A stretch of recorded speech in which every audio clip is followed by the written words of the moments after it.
Good morning all of you. अगला topic है योगात्मक तत्समक। योगात्मक तत्समक है अगला टॉपिक। इसके बाद हम आपको बताएंगे गुणात्मक तत्समक, योगात्मक प्रतिलोम और गुणात्मक प्रतिलोम सिखाएंगे, जो वेरी इंपॉर्टेंट है। तो योगात्मक तत्समक क्या होता है, जरा ध्यान दीजिए। वह संख्या जिसे किसी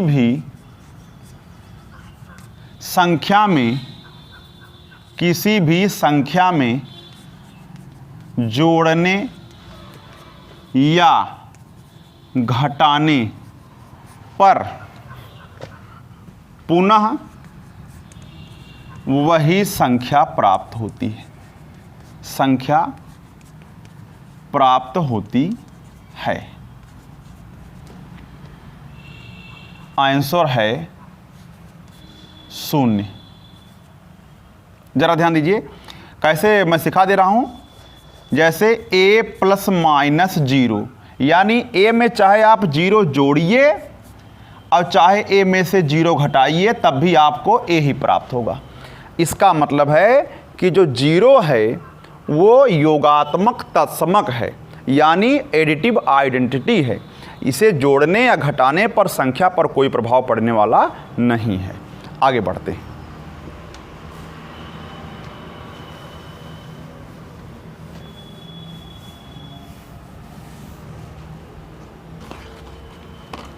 अगला है गुणात्मक तत्समक। गुणात्मक तत्समक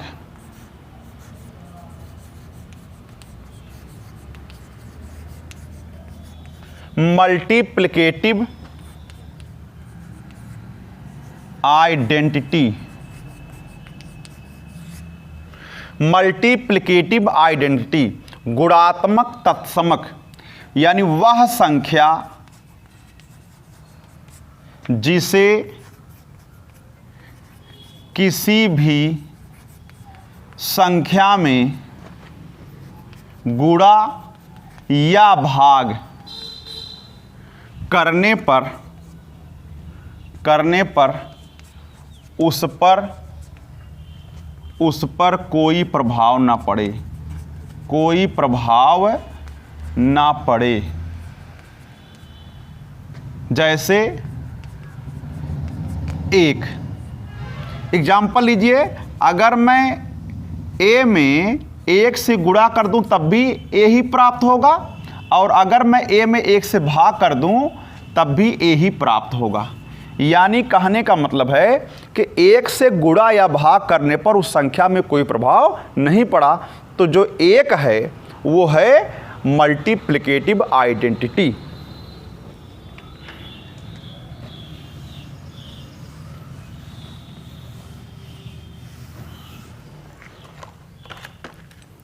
अगला है योगात्मक प्रतिलोम। योगात्मक प्रतिलोम एडिटिव इनवर्स। एडिटिव इनवर्स यानी योगात्मक प्रतिलोम वह संख्या जिसे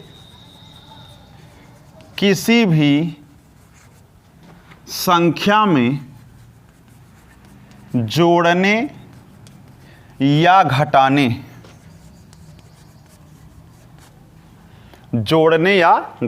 पर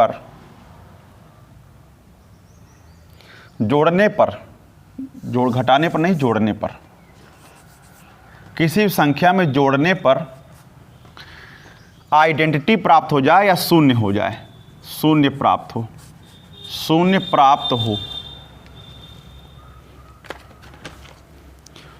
प्राप्त हो। जैसे एग्जाम्पल लीजिए, मैं कह दूं a का योगात्मक प्रतिलोम क्या होगा? -a होगा। a का योगात्मक प्रतिलोम -a होगा।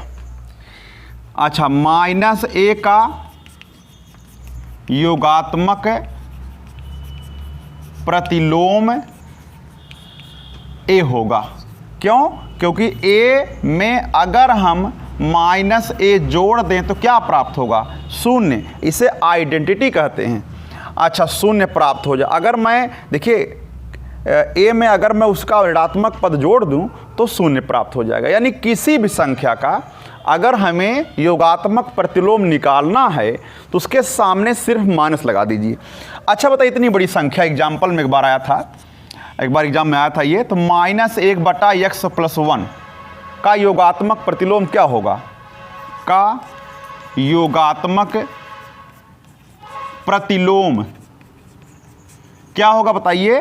1/x+1, यानी सिर्फ माइनस हट जाएगा। माइनस है तो प्लस होगा और प्लस है तो माइनस होगा, यानी सिर्फ एक माइनस और लगा दीजिए तो योगात्मक प्रतिलोम मिल जाएगा आसानी से। अगला है गुणात्मक प्रतिलोम।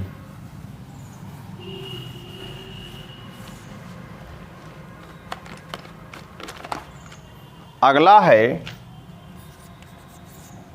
गुणात्मक प्रतिलोम, मल्टीप्लिकेटिव इनवर्स।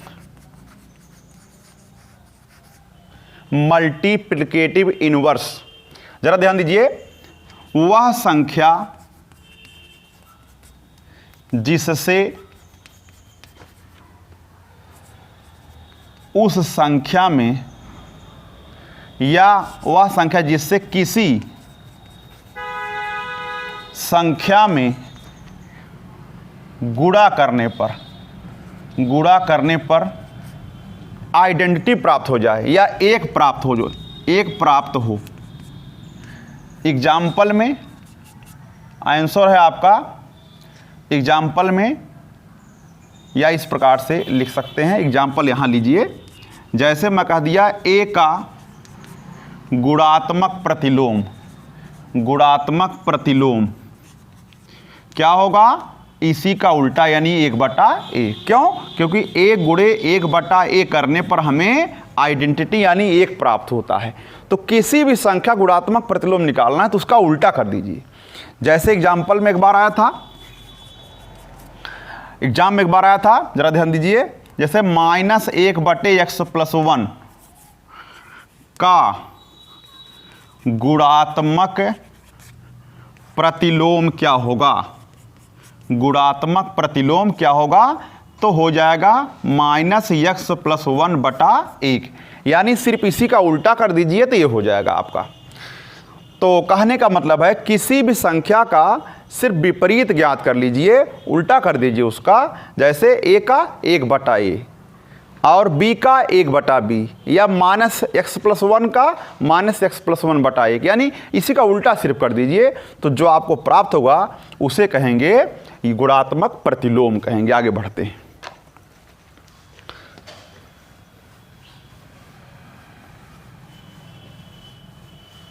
इसी गुणात्मक प्रतिलोम को हम लोग व्युत्क्रम भी कहते हैं। जैसे मैं कह दिया 5 का गुणात्मक प्रतिलोम कोई हम लोग व्युत्क्रम भी कहते हैं। व्युत्क्रम यानी 1/5 होता है। 5 का गुणात्मक प्रतिलोम क्या होगा? 1/5 होगा। आगे बढ़ते हैं। एक क्वेश्चन एग्जाम में आया था, -1x+y/x-y का के गुणात्मक प्रतिलोम का योगात्मक प्रतिलोम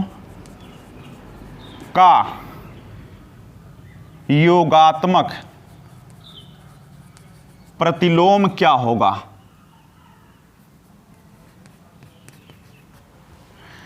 -x+y/x-y के गुणात्मक प्रतिलोम का योगात्मक प्रतिलोम क्या होगा? दोनों चीजें कहीं मिला दिया है। अब इसका सबसे पहले गुणात्मक प्रतिलोम निकालेंगे तो इसका उल्टा कर देंगे तो तो हो जाएगा x माइनस वाई बटे x प्लस वाई। यानी इसका जो है सबसे पहले गुणात्मक प्रतिलोम निकालेंगे, तो ये सिर्फ उल्टा कर देंगे, बस माइनस रहेगा, ठीक है ना। यानी कि माइनस x प्लस वाई बटे x माइनस वाई का योगात्मक प्रतिलोम, का योगात्मक प्रतिलोम क्या होगा। सबसे पहले योगात्मक प्रतिलोम निकालिए, तो क्या होगा, नहीं, गुणात्मक प्रतिलोम का गुणात्मक प्रतिलोम, गुणात्मक प्रतिलोम अगर आप निकालते हैं तो कितना हो जाएगा, माइनस x माइनस वाई बटे x प्लस वाई। यानी गुणात्मक प्रतिलोम में सिर्फ उल्टा होगा बस। लेकिन अब इसका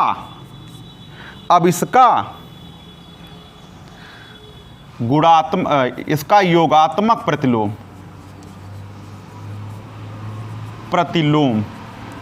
निकालना है, जो आपका आंसर भी होगा।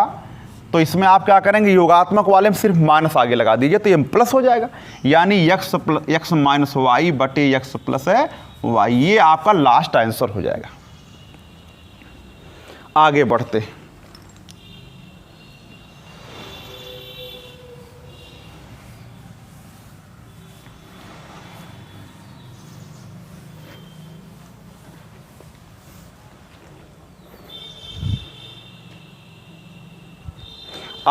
थोड़ा सा। आज हम विभाज्यता के नियम पर भी चर्चा करेंगे। विभाज्यता का नियम,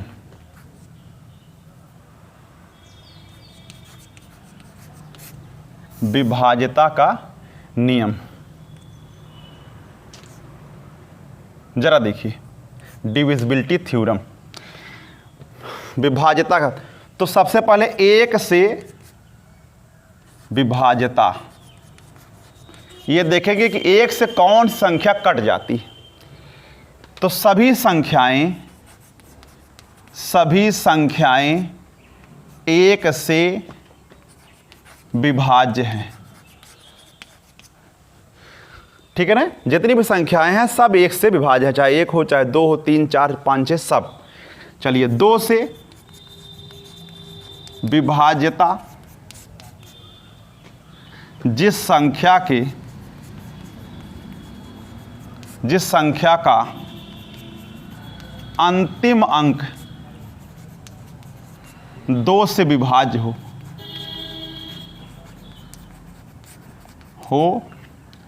वह संख्या 2 से विभाज्य होगी।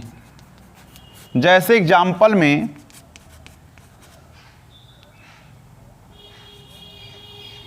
यहां 6 लिख दिया, मान लीजिए। अब इस संख्या का जो अंतिम अंक है वो 2 के पहाड़ा में आता है, यानी 2 से कट जाएगा, 2 3 6, तो ये पूरी संख्या भी 2 से कट जाएगी। ऐसे तमाम संख्याएं लिख सकते हैं, 50 लिख सकते हैं, या अन्य जितनी भी संख्याएं हैं सब 2 से विभाज्य होंगी, या जब सभी सम संख्याएं 2 से विभाज्य होती हैं, ऐसा भी कह सकते हैं। चलिए, अगला है 3 से विभाज्यता, जो वेरी इंपॉर्टेंट है। 3 से विभाज्यता, संख्या अंकों का योग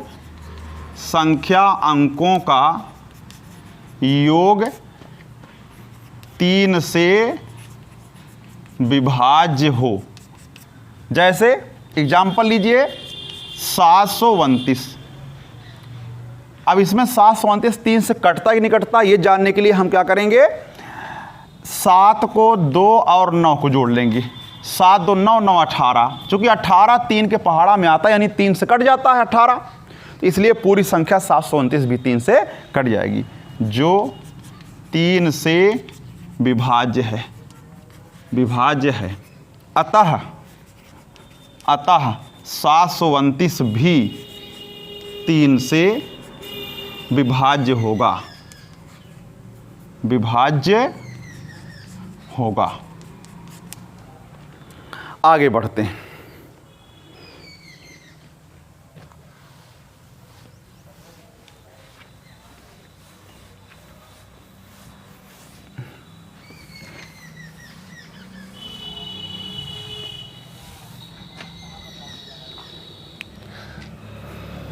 जैसे मान लीजिए एग्जाम्पल, ये बताइए 3 से कटता कि नहीं कटता है? क्या करेंगे, 1 2 सबको जोड़ लीजिए, 1 4 और 2 सबको अगर आप जोड़ लेते हैं तो 1 और 2 3, 3 और 1 4, 4 4 8 2 10, चूंकि 10 हो रहा है अतः संख्या 3 से विभाज्य नहीं है। ठीक, लेकिन अगर यहीं पर 2 और लिख दिया मैंने, यहीं पर 3 लिख दिया, कुछ लिख दिया, तो जोड़ने पर अगर 12 आ गया तो हम कह देंगे संख्या 3 से विभाज्य होगी।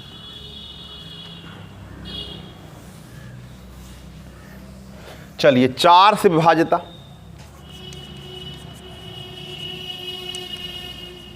4 से विभाज्यता, जिस संख्या का अंतिम दो अंक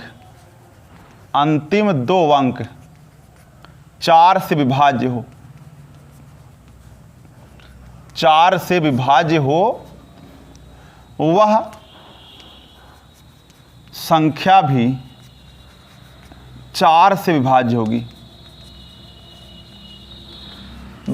होगी। जैसे एग्जाम्पल में ले लीजिए,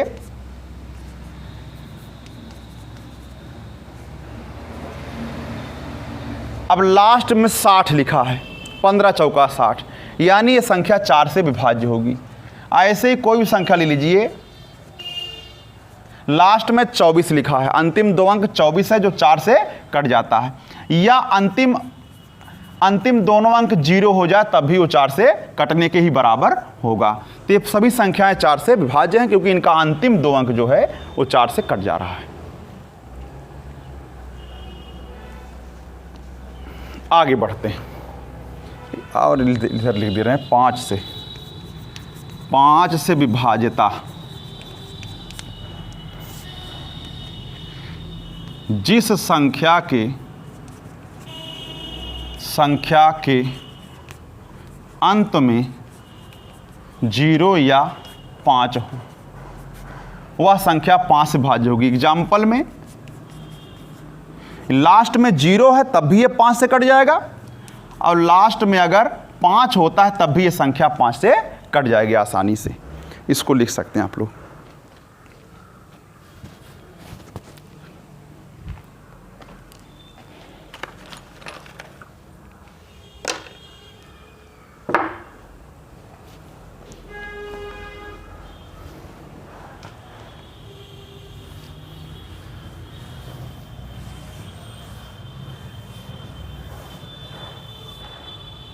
अगला है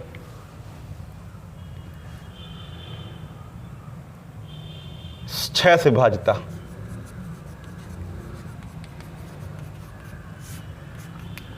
जो संख्या 2 और 3 दोनों से विभाज्य हो। जैसे एग्जाम्पल लीजिए आप लोग, अब जरा ध्यान दीजिए, अगर मान लीजिए यहां पर 3, यहां पर भी 3 लिखा है, कोई बात नहीं है, 3324, क्या यह संख्या 6 से कटेगी? इसको जानने के लिए सबसे पहले देखिए कि ये 2 से कटती कि नहीं कटती, क्योंकि लास्ट का जो अंक है वो 2 से कटता है, तो जो कि 2 के पहाड़े में आता है, इसलिए पूरी संख्या भी 2 से कट जाएगी, पहली बात। और 3 से कटने के लिए क्या नियम है? 3 3 6 और 6 2 8 और 8 4 12। चूंकि ये संख्या 3 से भी कटती है, देखिए, हाँ, 3 + 3 + 2 + 4 बराबर 12। अतः यह संख्या 2 और 3 दोनों से विभाज्य है, तो 6 से भी विभाज्य होगी।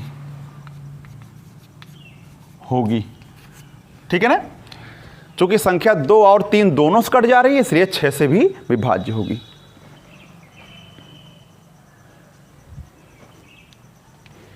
अगला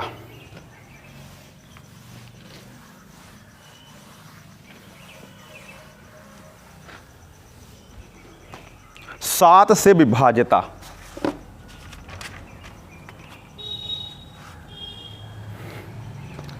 सात से विभाज्यता। ध्यान दीजिए, इसमें एक बात याद रखना, 5। 7 से विभाज्यता में एक बात याद रखना, 5। एग्जाम्पल लीजिए, हम बात समझाते, एग्जाम्पल से ही बात समझाते। जैसे एग्जाम्पल में 13,265, 13,265। अब देखिए 5 जो एक सिर्फ प्रक्रिया में काम आएगा, ठीक है ना, प्रक्रिया में काम आएगा 5, इसलिए हमने 5 यहां लिख दिया, ध्यान रखिएगा। तो 7 से विभाज्यता में 5 की बड़ी भूमिका है। मान लीजिए एग्जाम्पल है ये आपके सामने, क्या ये 7 से कटता है? उसको जांचने के लिए आप क्या करिए, अब ये 5 दूसरा, ये 5 दूसरा, उससे मतलब नहीं है, कोई यहाँ कुछ भी हो सकता है, लेकिन ये 5 हमेशा 5 ही रहेगा। अच्छा, तो इसी में ध्यान दीजिएगा, अब इसी 5 से हमें गुणा करना रहेगा। ध्यान रखिएगा, जरूरी नहीं कि 5 रहे। चलिए मैं एग्जाम्पल मिटा रहे, दूसरा एग्जाम्पल ले रहा हूँ, भ्रम क्यों हो। 3,983, 3,983। चलिए अब इसमें 5 नहीं है, कोई दिक्कत नहीं। क्या करेंगे, इसमें 5 से गुणा करेंगे। 5 तियाँ कितना होगा, 15। अब इसको भूल जाएंगे, इधर वाली बात भूल जाए, 15 लाके सिम जोड़िए, ध्यान रखिए, इससे कोई मतलब नहीं रहेगा। 8 5 13 के 3, 9 1 10 11 के 1, अब ये 4 हो गया। अब फिर अभी दिख नहीं रहा कि 7 से कट रहा है कि नहीं कट रहा है, फिर क्या करिए, 5 से गुणा करिए। 5 तियाँ 15, लाके इसमें जोड़िए 15, 5 1 6 हो गया, 4 1 5 हो गया। क्योंकि 7 8 56 होता है, जो 7 से विभाज्य है ये 56, जो 7 से विभाज्य है, क्योंकि 56 7 से विभाज्य है, इसलिए पूरी संख्या 3,983 भी 7 से विभाज्य होगी। इसके पहले क्या एग्जाम्पल लिखा था उसको जरा चेक कर दे रहे हैं, 13,265 था। क्या करेंगे, लास्ट के जो अंक है उसमें सबसे पहले 5 से गुणा करेंगे तो हो जाएगा 25। तो 25 लाख इसमें जोड़िए, 6 5 11 के 1 हुआ, 2 2 4 1 5 हुआ, 1351 हुआ। अब आप क्या करेंगे, ध्यान रखिए, फिर 5 से गुणा कर दीजिए मन में ही। 5 1 कम 5 लाके 5 इसमें जोड़िए, 140 हो जाएगा, जो 7 से क्या है, विभाज्य है।